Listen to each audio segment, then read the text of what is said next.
क्या आप भी बात बात पर चिढ़ जाते हैं? क्या आपके मन में हर वक्त एक शोर मचता रहता है? आज की भागदौड़ भरी जिंदगी में हम बाहर तो बहुत कुछ पा लेते हैं, पर अंदर की शांति कहीं खो जाती है। आज से 2500 साल पहले महात्मा बुद्ध ने एक ऐसे इंसान को शांति का रास्ता दिखाया था जो गुस्से और चिड़चिड़ेपन की आग में जल रहा था। आज की यह कहानी सिर्फ एक कहानी नहीं, आपके शांत होने का सफर है। एक बहुत ही सुंदर गांव था जहां धर्मपाल नाम का एक बुजुर्ग रहता था। धर्मपाल के पास धन दौलत की कमी नहीं थी, पर उसका स्वभाव बेहद चिड़चिड़ा था। छोटी छोटी बातों पर चिल्लाना और दूसरों को बुरा भला कहना उसकी आदत बन चुकी थी। गांव के लोग उससे दूर भागते थे। धर्मपाल को लगता था कि पूरी दुनिया ही खराब है।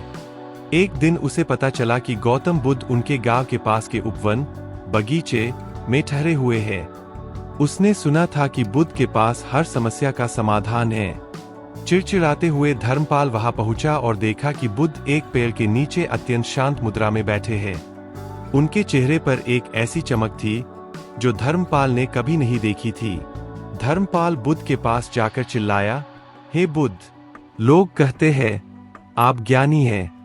मुझे बताइए, मैं इस दुनिया के शोर और लोगों के व्यवहार से परेशान क्यों हूँ? हर कोई मुझे गुस्सा दिलाता है। मेरा मन कभी शांत क्यों नहीं रहता? बुद्ध ने अपनी आंखें खोली और मंद मुस्कान के साथ कहा, बुजुर्ग मित्र, क्या तुमने कभी किसी उबलते हुए पानी में अपना चेहरा देखा है? धर्मपाल बोला, नहीं, उबलते पानी में तो कुछ साफ नहीं दिखता। बुद्ध ने शांति से कहा, यही तुम्हारे मन का हाल है। जब मन चिड़चिड़ेपन और गुस्से से उबलता है तो सच्चाई और शांति कभी दिखाई नहीं देती। बुद्ध ने आगे कहा, शांति बाहर की परिस्थितियों में नहीं, बल्कि तुम्हारे प्रतिक्रिया रिएक्शन देने के तरीके में है। अगर कोई तुम्हें जलता हुआ कोयला दे तो जलोगे तुम ही, उसे देने वाला नहीं। उसी तरह तुम्हारा गुस्सा सिर्फ तुम्हें जला रहा है। धर्मपाल को अपनी गलती का एहसास हुआ। उसने पूछा, तो मैं शांत कैसे रहूं?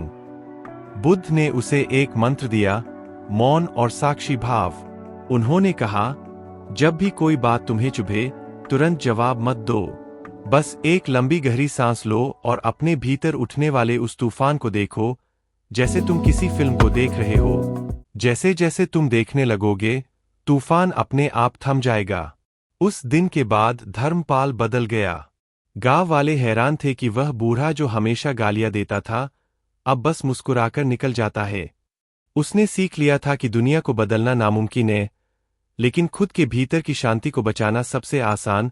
दोस्तों, याद रखिए, शांति कोई मंजिल नहीं है, बल्कि जीने का एक तरीका है। अगर आप अपने मन को एक शांत झील बना लेंगे, तो बाहर का कोई भी कंकड़ आपको परेशान नहीं कर पाएगा। आज से ही अपनी चिड़चिड़ाहट को बुद्ध के इन विचारों से शांत कीजिए।